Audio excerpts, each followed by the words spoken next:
nuevamente.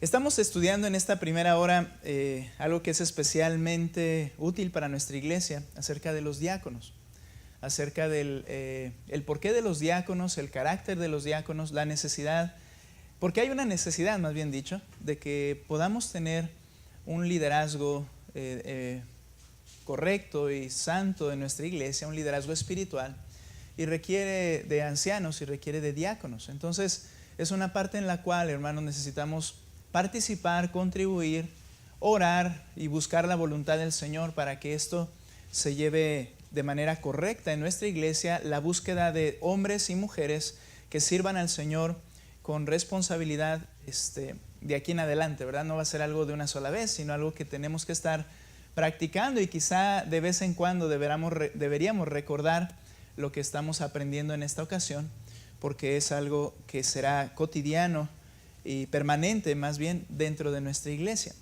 Entonces, estamos estudiando las características que se encuentran en 1 Timoteo, capítulo 3, en las que Pablo instruye a este pastor joven a cómo es que él debe considerar y establecer los ancianos y los diáconos dentro de la iglesia.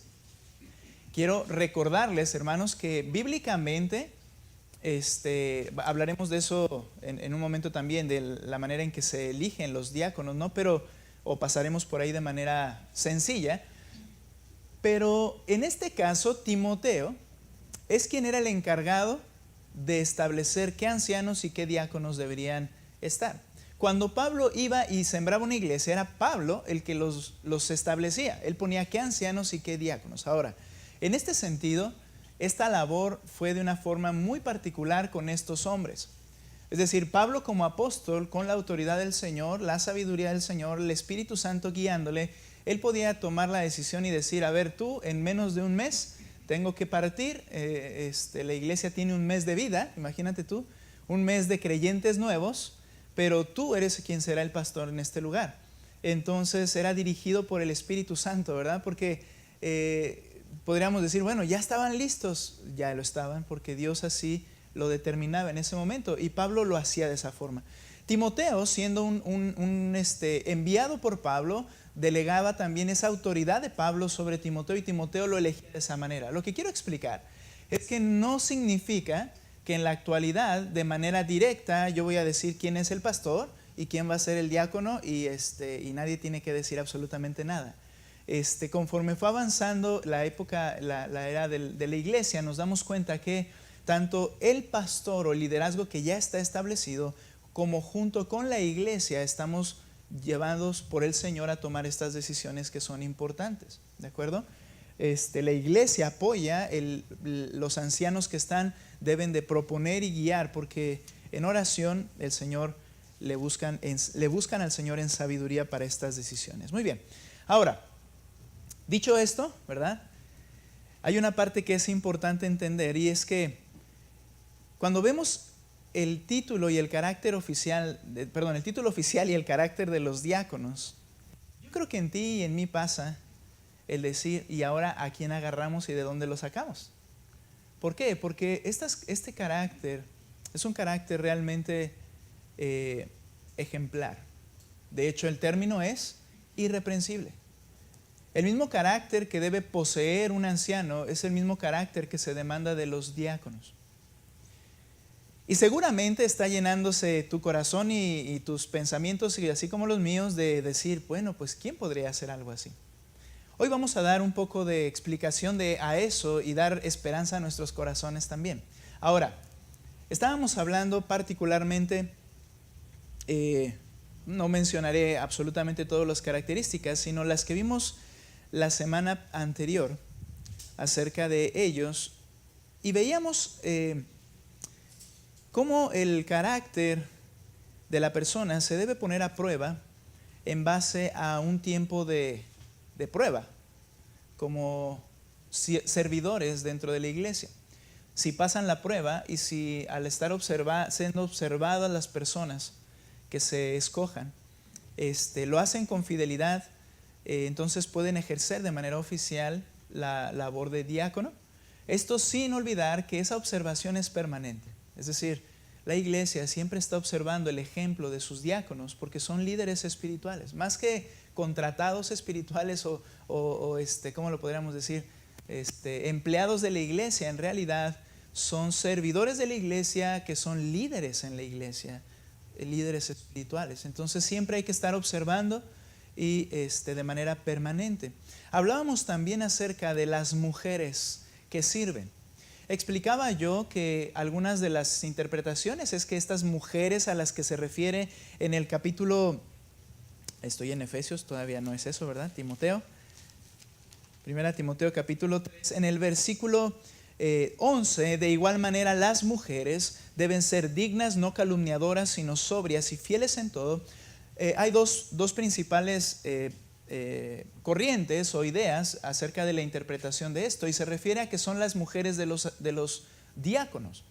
Y la otra idea es que sean mujeres que sirven, es decir, diaconisas. En lo particular enseñamos que creo que, y en la iglesia así es como lo vamos a estar trabajando, que estas mujeres a las que se refiere, al no existir una palabra que haga diferenciación entre diácono y diaconisa en el griego, él entonces, para aclarar que iba a hablar del sexo femenino que sirve, utiliza el término las mujeres. Porque si dice las diáconas, no existe, o las diaconisas, que es una traducción que hay en nuestra Biblia, no existía en el griego y no podría identificar. Entonces decir las mujeres podía dejar claro que se refiere a quienes sirven, a quienes tienen un cargo oficial de servicio dentro de la iglesia y el carácter de ellas. Explicábamos también que algunos que mencionan que es la esposa del diácono, porque dicen, bueno, es necesario que la esposa del diácono tenga ciertas características, pero sería ilógico hablar de la esposa del diácono si del cargo más importante, que es el anciano, no se pide que su esposa tenga ciertas características. Entonces, algunos más osados querrán decir que las mujeres tanto del diácono y del anciano deben de ser estas, pero en la idea que se va desarrollando, parece ser más apropiado pensar en personas, mujeres, que estaban sirviendo dentro de la iglesia y el carácter que ellas tenían que tener ejemplar, un carácter que fuera irreprensible para tener un cargo en el cual sirvan a la iglesia de manera oficial. Creo que hay mujeres que deben servir en la iglesia. Ahora, yo explicaba esto y vuelvo a decirlo porque es importante, que el problema en cuanto a esta interpretación es que algunos dicen no puede ser así porque los diáconos en su práctica llegan a ser más bien como ancianos. Llegan a ser un grupo gobernante dentro de la iglesia que toma decisiones. Entonces yo diría que si a eso te refieres, entonces una mujer no puede tener ese cargo. ¿Por qué? Porque mismo Pablo en la misma carta a Timoteo habla de que las mujeres deben estar sometidas al liderazgo de un varón en casa y en la iglesia. Entonces, si en tu iglesia el diácono, los diáconos son más bien como una junta de ancianos que apoyan al pastor en la toma de decisiones y dirección, entonces sí creo que la mujer allí no debe ser considerada como parte de ese grupo. Por eso que algunos mencionan ancianos, diáconos y como un tercer grupo, diaconisas. ¿Ok? Pero bien, en nuestra iglesia no será así. El diácono es aquel que apoya de manera administrativa y en servicio a los ancianos en las cosas de la iglesia, y los ancianos son los que dirigen, presiden, gobiernan la iglesia de forma espiritual. ¿De acuerdo? Entonces, bien. Esta introducción es como que lo mismo de la vez pasada. Bueno, ya voy a detenerme aquí. Marido de una sola mujer. Hablábamos de un polígamo práctico y espiritual, o de carácter personal. Marido de una sola mujer no se refiere a que se haya divorciado, sino a que en la vida cristiana sea una persona que se caracteriza por estar entregada y sirviendo y amando solo a una mujer, que es su esposa. ¿De acuerdo? Explicábamos esto. Ahora, algo a lo que entramos ahora, que el diácono tiene que estar a cargo de su familia. A cargo de su familia. 1 Timoteo capítulo 6, un requisito similar al de anciano. Y noten por favor lo que dice 6, es que el aire ha hecho de las suyas. Capítulo 3, miren lo que dice por favor ahí. Versículo 12. Que los diáconos sean maridos de una sola mujer y que gobiernen bien. Qué interesante. Que gobiernen, diríamos, pues sí, se supone que todos los hombres entienden, creyentes, que son los líderes en casa y que deben de guiar en casa, ¿verdad? Pero dice aquí que gobiernen bien. Implica que puede haber un mal gobierno, ¿cierto? Pero el diácono debe gobernar bien su casa, sus hijos, y sus propias casas. Y esto habla de todo lo que está relacionado con tu hogar. No solo tu esposa y tus hijos, sino todo lo relacionado con el hogar. Tanto su vida personal como la vida en el hogar deben ser ejemplares.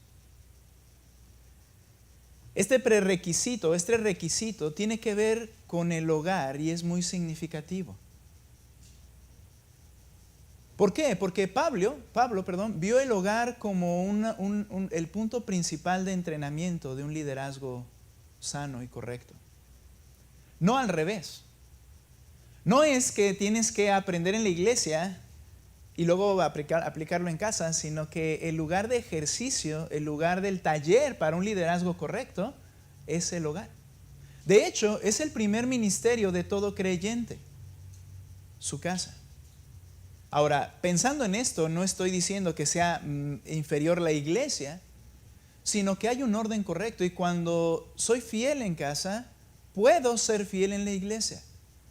Cuando hago las cosas bien en casa, en un liderazgo correcto, varones, entonces puedo tener un liderazgo apropiado dentro de la iglesia. Pero lo contrario incluso es dañino. Tratar de tener un buen liderazgo en la iglesia, pero en casa, no ser un buen líder espiritual es una afrenta contra la fe, es una afrenta contra la sana doctrina. Y trae consecuencias trágicas. El lugar de entrenamiento es casa, la familia, porque la iglesia también es una familia. Acerca de los ancianos, el apóstol Pablo dice lo siguiente en 1 Timoteo capítulo 3, verso 4, que gobierne bien su casa. Misma idea de los diáconos para con los ancianos o pastores. Que gobierne bien su casa, teniendo a sus hijos sujetos con toda dignidad, pues si un hombre no sabe cómo gobernar su propia casa, ¿cómo podrá cuidar de la iglesia de Dios? Y si lo aplicamos a los diáconos, aquí hablando particularmente de los ancianos, que era el grupo gobernante, si lo aplicamos a los diáconos, podríamos decir, bueno, porque si no sabe cómo servir a su propia casa, ¿cómo va a servir a la iglesia de Dios? Ahora, por favor, se entienda esto. No estamos diciendo que entonces el diácono debe ser el que lava, el que barre, el que hace todas las cosas en casa para que entonces pueda lavar y barrer el templo. Recuerden que estamos hablando de un punto de liderazgo y que sí, si eso es necesario lo podemos hacer y lo queremos hacer con gusto. No es una labor menospreciable, es algo que podemos hacer y debemos hacer. No solo ellos, sino todos. Pero el punto es entender cómo se está desarrollando en el hogar, con qué carácter. En el hogar, dijo alguien, el hombre crece espiritualmente así como en sus relaciones. Además, desarrolla su liderazgo espiritual, desarrolla su enseñanza y su habilidad de administrar y coordinar. Mira, te voy a ser honesto, algo que ha sido no una carga como decir, ay, qué carga, sino más bien algo que yo necesito observar y trabajar más en mi vida y en mi hogar, es algo que mi esposa me ha hecho ver y que es cierto. El peligro de que la iglesia sepa más que mi propia casa. Que yo enseñe. Ahora, obviamente en cuanto al tiempo y todo eso, yo diría, por ejemplo, que mis hijos estén, que mi esposa esté, es importante junto con la iglesia para que escuchen lo que estoy enseñando. Porque quizá también sea una parte de quererme limpiar las manos, ¿no? Pero decir, en casa volver a enseñar todas las mismas cosas. Pero es que aquí es donde está lo importante. Yo tengo que aprender a hacer influencia en casa en primer lugar. ¿Cómo dice ese refrán, verdad? Que candil de la calle y oscuridad de su casa. Muy bien. ¿Otro? Ay, muy bien, hermana. Hay varios. Yo sé que hay varios refranes, ¿no? Entonces, ¿dónde se comienza? ¿Por qué? Porque ese es el lugar básico de entrenamiento y de importancia, mi hogar. ¿Te imaginas pues qué contradictorio es llegar al lugar en las paredes del templo y parece que aquí se me impregna la espiritualidad y comienzo a hablar de Dios y a bendecir a Dios y a decir cómo Dios nos bendice y a hablar de manera muy espiritual? Y alguien dijo, usando frases Reina Valera, ¿no? Amaos unos a los otros, ¿verdad? Y utilizar ese término, que no hablo de esa forma, pero salgo y en casa no se menciona la Escritura. No se mencionan las bendiciones de Dios, no se menciona lo grandioso que es Dios, no se menciona lo que me ha enseñado el Señor, lo que debo cambiar, pero en las 4 paredes del templo parece que estoy leyendo la Biblia a cada paso, ¿no? Eso es una incongruencia. De hecho, eso es una práctica un tanto cuanto farisaica. ¿Por qué? Porque dijo el Señor, dicen y no hacen. Entonces, ¿a qué se enfoca esto, hermanos? A todos los creyentes se nos enseña esto en este texto. Lo mismo tienes que hacerlo en casa. De hecho, ahí tiene que surgir. Y cuánto más alguien que quiere ser un líder espiritual dentro de la iglesia debe de gobernar bien su casa. Su habilidad de administrar y coordinar debe de hacerse evidente en el hogar. Necesitamos, hermanos, tomar de manera honesta y diligente el gobierno de nuestros hogares. Y así nuestras esposas, créame, tendrán mayor deseo, mayor confianza y estarán más dispuestas a seguir nuestro liderazgo. Si en tu hogar, si en nuestros hogares hay una lucha de líderes, es que es así, pero mejor lo vamos a hacer de esta manera y constantemente gana uno de los lados, y hay una lucha de liderazgo, creo que una de las razones es tu falta y mi falta de gobierno correcto en casa. ¿Está faltando eso?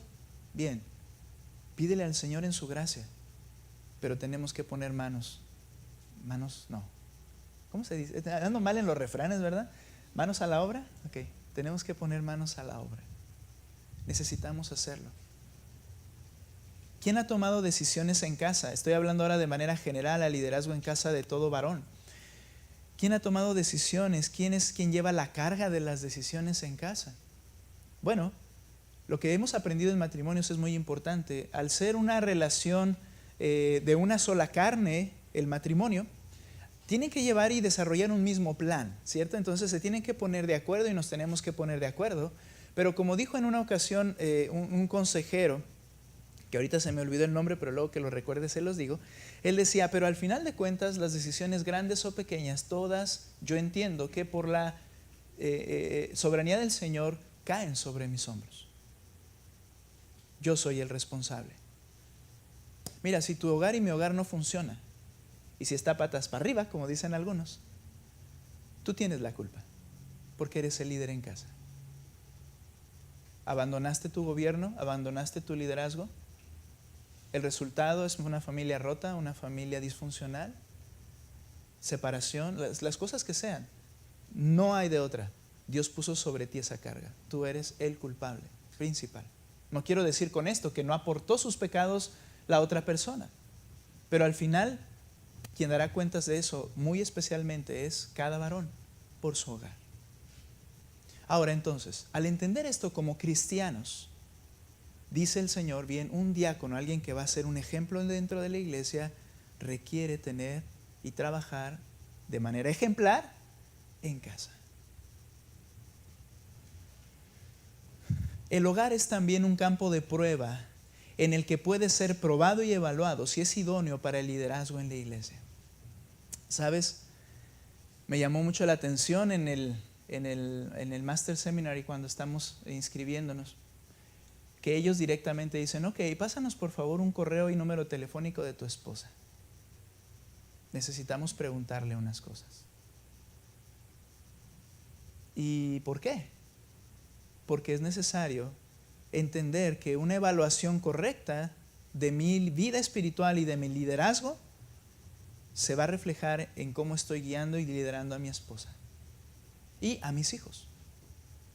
Y entonces ellas pueden decir realmente cómo es que yo me comporto en casa.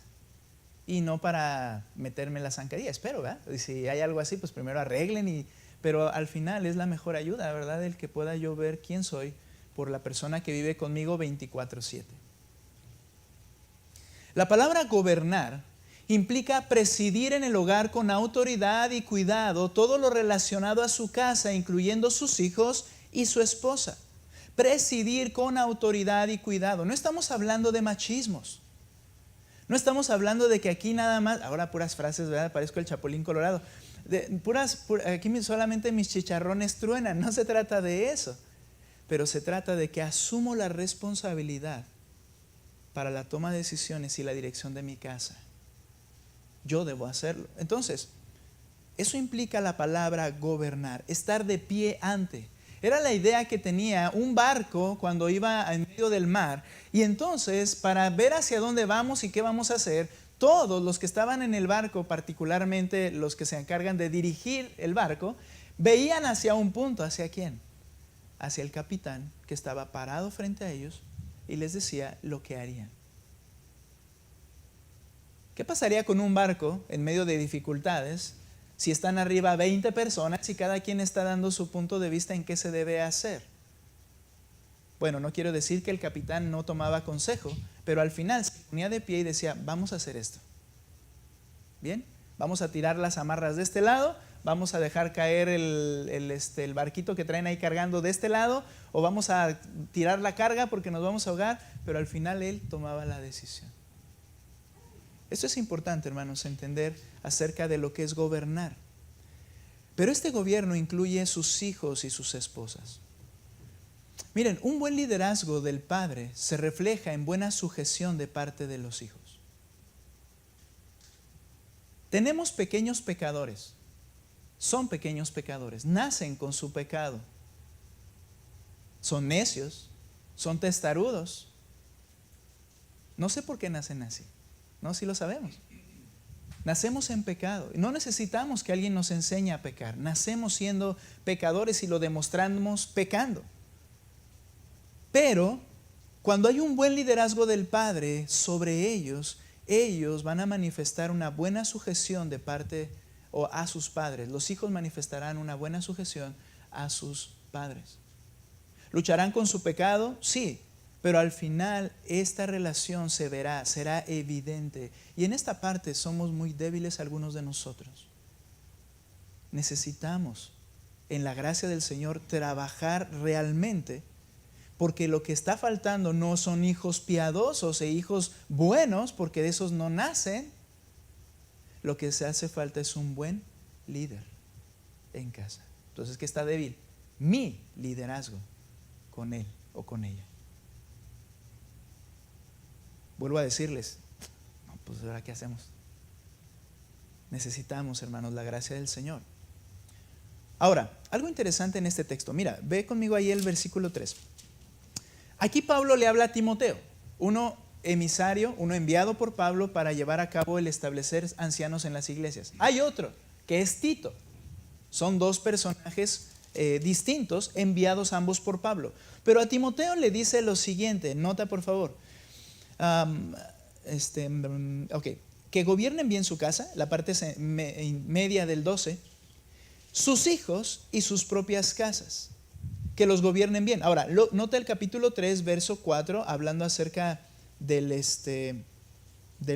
pastor, que gobierne bien su casa, nota, teniendo a sus hijos sujetos con toda dignidad. Esta parte de la sujeción honesta por un liderazgo correcto no es una hipocresía. Enseñamos a nuestros hijos a ser hipócritas muy fácilmente. Y otros más osados dicen, yo no les voy a decir nada, que haga lo que quiera. No se trata de ninguna de las dos. Pero muchas veces en la iglesia no quiero que corras. ¿Qué quiere decir? Afuera y en la casa y donde sea sí, pero en la iglesia no. ¿Cuál es la preocupación que le está sembrando al niño? Apariencia. La apariencia. Ahora, tengo una pregunta. ¿Por qué no van a correr en la iglesia? Digo, sería obvio, ¿no? Decir, bueno, es que interrumpen. O es un lugar en el cual estamos predicando la Escritura, ¿verdad? Y el Señor está... Eso es entendible. Pero no debemos nosotros formar pequeños fariseos. En la iglesia no vas a ver el celular. En la iglesia no digas groserías. En la iglesia y en la iglesia, pero en la casa es casi como decir, haz lo que quieras. Noten que habla de una sujeción con dignidad y honestidad. Ahora, aquí solamente habla de que los hijos estén sujetos, pero mira conmigo a Tito, perdón.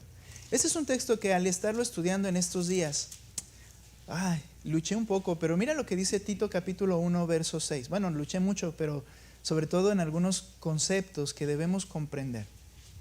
Tito capítulo 1, verso 6. Hablando de las características para los ancianos, nota lo que dice el verso 6. Lo designarás si el anciano, nuevamente el mismo carácter, es irreprensible. Y vienen las características como en Timoteo, marido de una sola mujer. Pero mira esta frase, que tenga hijos creyentes, no acusados de disolución ni de rebeldía, porque el obispo debe ser irreprensible como administrador de Dios. ¿Y esto qué implica? Administrar en casa y administrar en la iglesia. Pero nota, hay una diferencia. Habla de aquí de hijos creyentes y de hijos que no estén acusados de disolución ni de rebeldía. Ok. La cosa es que diríamos, bueno, los pequeños son disolutos y rebeldes. No, ¿sabes? Estas dos características hablan de alguien adulto. Habla de alguien que no sea un borracho. Habla de alguien que no haya negado la fe. Habla de alguien que no sea caracterizado y reconocido como una persona que la vida moral está diluida y vive como le place. Y esto es bien interesante. Algunos mencionan que al hablar Pablo, aunque estoy hablando de una característica de los ancianos, recuerden que como los ancianos y los diáconos tienen las mismas características, se aplicaría la extensión de lo que implica gobernar bien la casa a todo lo que dice en la parte del anciano. Ahora, implica entonces que es muy probable que Pablo, al hablar a Timoteo, le está hablando acerca del carácter de hijos pequeños, los cuales no son borrachos, ¿verdad? No andan en orgías, fiestas o difamando o haciendo cosas como estas, sino que sean sujetos honestamente. Porque también es muy probable que haya ancianos o que vayan a ser llamados a ser ancianos, creyentes de la iglesia, que ya tengan hijos que sean adultos. Aquí viene algo interesante. ¿Se puede juzgar nuevamente a un creyente por lo que no hizo antes de conocer a Cristo? Creo que no. Hay que entender algo. No está hablando de alguien que es nuevo en la fe, sino alguien que ya lleva una carrera. Si un creyente no cuida a sus hijos desde pequeños, estás convirtiendo maleantes en casa. Y van a pasar el tiempo y tú eres creyente y un día tal vez puedas ser una persona que sirve al Señor, que ama al Señor, quiero decir, y que estás en la iglesia y que sientas un anhelo por ser parte del liderazgo y ser un anciano, pero no hiciste el trabajo desde que sabías que tenías que hacer el trabajo. Y ahora tus hijos son causa de deshonra en nombre de Cristo. No puedes ser anciano y no puedes estar como diácono dentro de la iglesia. Esta parte me fue complicada porque yo siempre he pensado, y creo lo sigo pensando, que la salvación es soberana y que el Señor, al final de cuentas, yo no puedo hacer que mi hijo sea salvo, pero creo que dentro de esto hay una porción enorme de gracia del Señor. Hay una porción enorme de su gracia al decir, haz tu trabajo con ese pequeño. Yo me encargo, porque se demanda hijos creyentes cuando crecen. Hijos creyentes cuando crecen. Y es que esto es lógico. Una mala dirección en casa se va a ver reflejada en hijos que están entregados a deshonrar a sus padres de manera deliberada. Muchos de ellos están actuando de esa forma por su pecado, pero también para darle en el coco al papá, porque están resentidos por la manera en que guió el hogar. Entonces todo cobra sentido. Pero vuelvo al punto, está hablando de gente creyente. Entonces hay creyentes que tienen el deseo de ser ancianos o diáconos y tienen hijos pequeños. Cuídalos, sujétalos. Hay creyentes que tuvieron hijos pequeños cuando ya eran creyentes y estos han crecido, porque es algo interesante también. Es probable, solo digo es probable, que bueno, vengo a la fe en Cristo, ya soy una persona adulta y mis hijos ya son adultos. Ya salieron, no hice el trabajo con ellos y tienen un mal testimonio. Pero yo he venido a Cristo y ahora les estoy predicando el Evangelio. Creo que eso se tiene que ver de una manera distinta. Y en ese punto uno podría seguir instando a ese padre, el decir, sígueles predicando, y sé que ese padre les hablarán del Señor y les buscarán y orarán para que ellos sean salvos. Pero eso es distinto a que alguien ya tuvo esa oportunidad siendo creyente desde que eran pequeños. ¿Me entienden?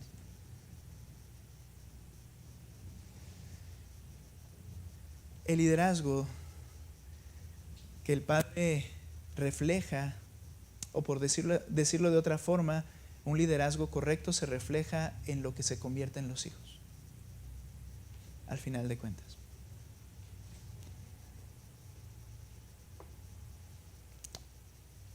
Habría sumisión de parte de los hijos y un liderazgo serio y cuidadoso. Cuando hay un liderazgo serio y cuidadoso de parte del padre. Mira por favor Efesios, estos dos únicos textos de Efesios y Colosenses que hablan de cómo debemos de trabajar con nuestros hijos cuando tienen la edad pequeña.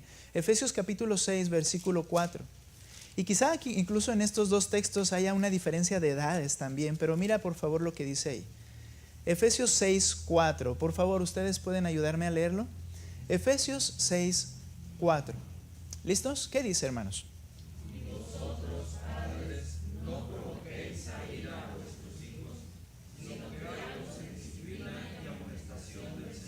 Llega un tiempo en que nuestros hijos tienen una edad en la cual el intentar hacer algo con ellos que no es a tiempo va a llevarlos al enojo, a la explosión. Y los padres, en nuestras pasiones pecaminosas, sentimos cierto gusto y placer en verles enojados y voy a hacer eso que te molesta. Y si lo que le apasiona es el celular, mira cómo lo echo al agua. Y cosas como estas. Eso no están enseñando ni están mostrando un carácter piadoso y santo. No estoy diciendo que no debe haber reprensión y corrección, pero es como los hijos de Elí, que cuando ya han hecho lo que les ha placido y el padre no ha tenido un liderazgo correcto, entonces se pone a gritonearlos. ¿Te acuerdas que veíamos eso en el libro de Samuel? No, hijos míos. Yo siempre le decía a mi hija que me imaginaba a Elí diciendo, no, hijo mío, no hagas eso. Pero cuando dice el texto, y no oyeron la voz de su padre, la idea es, y no oyeron los gritos. Y esos gritos no es que toda la vida les gritaron, sino que Elí cuando oyó al profeta que le dijo, va a venir juicio contra ti porque tú nunca les estorbaste, él entonces, teniendo a sus hijos enfrente y oyendo lo que ellos habían hecho, les gritoneó para ver si funcionaba por último recurso, y dice, simplemente ya no le hicieron caso. ¿Qué produce eso en una persona con cierta edad, no? Gritos y cosas como estas, nada más que rencor, enojo. Pero dice, criadlos en la disciplina y amonestación del Señor. Y quisiéramos que Pablo, por favor, explícanos cómo hacerlo. Dinos, por favor, el ABC de esos puntos. Y Pablo y Dios parecen callar, pero no es que callen, realmente en toda la Escritura se nos habla de cómo hacerlo. Se nos habla de que ninguna palabra corrompida salga de tu boca. Se nos habla de que hables verdad. ¿Cuántas veces hemos dañado a nuestros hijos diciendo algo y no cumpliendo? Permanentemente. Se nos dice que le ames más que a ti, que tengas sus necesidades como superiores a las tuyas, pero los padres viven en egoísmo. Vivimos en egoísmo, pensando en nosotros, invirtiendo en nosotros, ocupados en nosotros, y ellos bien, gracias. Todos los principios de la vida relacional que nos habla la Escritura aplica a nuestros hijos. Eso es criarlos en la disciplina y amonestación del Señor. Que cuando están haciendo algo, le tomes en privado, no le corrijas delante de la iglesia. No, eso creo yo, ese es mi punto de vista. Ese baño santo, en todos los lugares hay baños santos para los hijos de pastores. Muy bien, estás comportándote mal, vamos al baño. Y todos saben a qué van al baño. No lo hagas frente a los demás. Así como dice el Señor, cuando reprendas a alguien que ha pecado, ve estando tú y él solos y dile cuál es la falta, aplica para tu hijo. Él va a sentir que le amas, no que le quieres avergonzar. ¿Falta instrucción de cómo guiar a nuestros hijos? No. En realidad, todo lo que la Escritura dice de nuestras relaciones y cómo llevarlas a cabo, primero tenemos que practicarlas con mi hijo y con mi esposa. No falta. Criarlos en la disciplina y amonestación del Señor. Y Colosenses capítulo 3, un texto muy similar. Colosenses 3, 18, dice el texto: mujeres, estén sujetas a sus maridos, como conviene al Señor. ¿Por qué decirle esto a la mujer? Bueno, algunos dirían, es que la mujer es muy necia. No.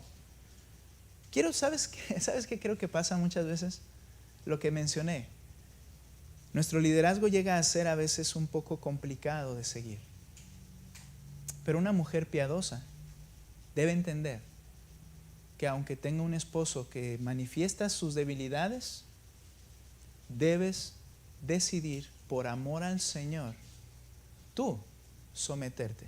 No hay un texto que diga, esposo someta a su mujer. No lo dice así.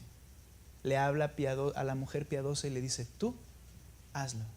Pero es que mi marido, tú hazlo. Eso conviene en el Señor. Eso te conviene a ti, le conviene al hogar, le conviene al testimonio de la iglesia, le conviene al nombre de Cristo. Tú hazlo. No, el esposo tiene esa responsabilidad, el esposo tiene su responsabilidad. Pero luego dice el 19, maridos amen a sus mujeres. Pero es que mi esposa luego es odiosa. Ya no voy a decir esa broma que he usado mucho de que el Señor, que si se la lleve. Me encaró mi esposa el otro día con amor y me dice, bueno, como que ya al decirlo muchas veces como que comienza a sonar como verdad, ¿no? ¿Qué quieres que me lleve el Señor? Ya no lo voy a hacer, lo acabo de hacer otra vez, pero olvídenlo, ¿de acuerdo? No, la cosa es esta, tenemos que amarlas así como ellas son y no sean ásperos con ellas. El castigo más criminal para con una mujer es el despreciarle, el no escucharle. El no existes es lo más dañino para ella. Dice, no seas áspero, ámala, pero mira, ámala, perdónala. Bien, verso 20, hijos, sean obedientes a sus padres en todo. Ahora nota, le habla a hijos creyentes. Pero es que no sabes cómo mi padre ha hecho las cosas en casa. Tú sujétate, hijo. Tú hazlo por amor al Señor. Es difícil que esto lo diga a un pequeño, ¿no? A un pequeño que pues tiene a su padre ahí. Yo creo que se lo dice más bien a alguien que ya tiene una conciencia al grado que dice, es que no lo está haciendo bien mi padre ni mi madre. Bien, tú sujétate a ellos. Le habla a ellos. Porque esto es agradable al Señor. Y luego, padre, note, creo que lleva una relación en cuanto a una misma familia, bajo ciertas circunstancias. Padres, no exasperen a sus hijos para que no se desalienten. Y en esto, algo que llegamos a hacer muchas veces con nuestros hijos ya cuando estamos enojados, nuevamente la misma práctica de las relaciones sociales que la Escritura nos enseña. Tú nunca vas a salir de hacer lo mismo. ¿Qué haces en esas palabras? Desalientan. Tú siempre eres esto.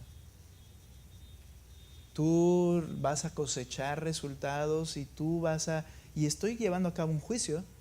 Estoy hablando como Dios, ¿verdad? Esto va a pasar y ciertamente que hay sabiduría en el padre y en la madre, pero dice el Señor, no los provoques, no los exasperes porque los desalientas. Esto no quiere decir, hija, esto es pecado.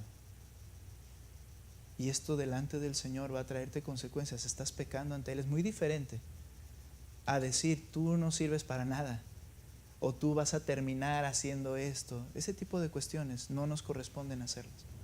Ahora, el punto en todo esto entonces es que debes gobernar bien tu casa. Y tenemos los recursos para saber cómo hacerlo en este maravilloso libro. ¿Y por qué esto es así? Bueno, porque eres ejemplo y serás ejemplo para la iglesia. Tenía el plan de terminar hoy todo el tema, pero mira, regresa a Timoteo. No lo vamos a hacer, vamos a detenernos porque no quiero correr. La parte final es como una bocanada de aire fresco para alentarnos, porque al ver todo esto, realmente, honestamente, diríamos, pastor, pues cambiemos de iglesia y busquemos a otros que cumplan todo esto, realmente. Y en ese sentido quiero alentarlos, pero no será hoy. Sigan sufriendo. La próxima semana nos alentaremos con la conclusión. Pero algo más que dice el versículo 1 Timoteo capítulo 3. Dice el versículo 13, después de hablar de cómo deben gobernar sus propias casas y sus hijos, pues los que han servido bien como diáconos, quienes pueden llegar a esta posición y cargo de servicio oficial dentro de la iglesia, obtienen para sí una posición honrosa. Es una posición, hermanos, de ejemplar dentro de la iglesia. Vas a tú ser representante de la iglesia. Por tanto, tu carácter, dentro y fuera, debe ser ejemplar. Y no solo eso, al comenzar a llevar a cabo esa actividad en la cual tú como diácono, y tú mujer, si tienes una actividad de servicio dentro de la iglesia, tú comenzarás a tener y a ser una parte sólida y fuerte para el resto de los creyentes. Alguien en quien se puede descansar y confiar. Alguien en el cual pueden venir y decir, yo puedo confiar en este hermano, pero está administrando las cosas de la iglesia, sí, pero tiene un carácter santo. Y hace las cosas de una manera con amor al Señor. ¿Qué sucede con esto? Obtienen para sí una posición honrosa y gran confianza en la fe que es en Cristo Jesús. En realidad, hermanos, es un liderazgo espiritual. Dijo alguien, qué aliento ser un diácono fiel y tener un diácono fiel. Dios lo ascenderá espiritualmente y le dará más y más honra entre los creyentes, lo cual significa mayor oportunidad para servir a otros. Sigo leyendo algo que escribió alguien más. Un diácono fiel tiene una buena posición ante Dios y los hombres, y puede ser usado por Dios para levantar la iglesia. Tienen un denuedo espiritual que hace que su ministerio sea eficaz. Para introducir lo que no veremos hoy, pero le voy a mencionar. Dijo Maxwell en su libro acerca de 21 leyes acerca del liderazgo, que todo se viene abajo o se levanta desde el liderazgo. Es ahí que podemos darnos cuenta que son unas altas expectativas. Y la próxima semana responderemos a esta pregunta. ¿Por qué son tan elevadas las expectativas que un diácono o un anciano deben llenar al ejercer sus funciones? ¿Por qué son tan elevadas? Y ahora, ¿de dónde vamos a sacar a alguien que cumpla con estas expectativas? Próxima semana, hermanos, concluimos este tema y vamos a dedicarnos a orar como iglesia, porque yo requiero que tomemos decisiones y que invitemos a personas a que nos apoyen en esta área, como diáconos de la iglesia, pasando por un tiempo de prueba, orando por ellos y observándolos y todo lo que hemos aprendido. Pero lo necesitamos. Sin embargo, todavía falta una semana más y hablaremos de estas altas expectativas. Sé que esto nos animará y motivará el corazón de varios para que los temores puedan ser puestos en las manos del Señor y las responsabilidades también. Manos a la obra para arreglar lo que no está bien. Vamos a orar, hermanos. Vamos a concluir nuestra enseñanza de esta primera hora. ¿Listos? Oramos. Señor, solo tú eres santo. Solo la persona de Cristo fue perfecta en todas las áreas. Eso lo sabemos y lo reconocemos y nos humillamos porque nos damos cuenta lo lejos que estamos en cada área que necesitamos aún de tu gracia para ser cambiados en ellas. Señor, yo te ruego, Padre, que nuestras conciencias tengan un alto nivel de lo que implica ser un creyente y ser un líder espiritual dentro de la iglesia. Que no rebajemos esas expectativas, que las veamos tal cuales son. ¿Por qué? Porque eso nos motivará también a la dependencia a ti, a la búsqueda de tu fuerza y gracia para hacerlo, reconociendo que somos frágiles e incapaces de hacerlo por nuestras propias fuerzas. Cada uno de estos requisitos son requisitos ejemplares que deben existir en todo creyente, porque a eso somos llamados, pero particularmente en el liderazgo, en los diáconos y en los ancianos o pastores. Y no debe ser menos, Señor, porque tu iglesia es tu cuerpo, porque tu iglesia es la esposa del Santo, Santo, Santo. No deben ser menores. Por favor, Señor, ayúdanos ahora a poder desear servirte, a poder desear ser esas personas y la búsqueda incesante de ser cambiados, mi Dios. Hay trabajo en casa. Necesitamos, Señor, tu gracia para hacerlo. Que tu palabra, lo que hemos aprendido hoy, Señor, ahora sean directrices para cómo vamos a actuar en nuestro día a día, Señor. Dame de tu gracia para guiar y cuidar a mi esposa y a mis hijos. Dame de tu gracia, Señor, para que mi vida y la vida de mi hogar pueda ser un parámetro que otros quieran alcanzar y que busquen, Señor, porque somos ejemplo. Te lo ruego, Padre. Gracias por tu palabra y por tu iglesia y la atención de tu iglesia. En el nombre de Cristo Jesús. Amén. Vamos a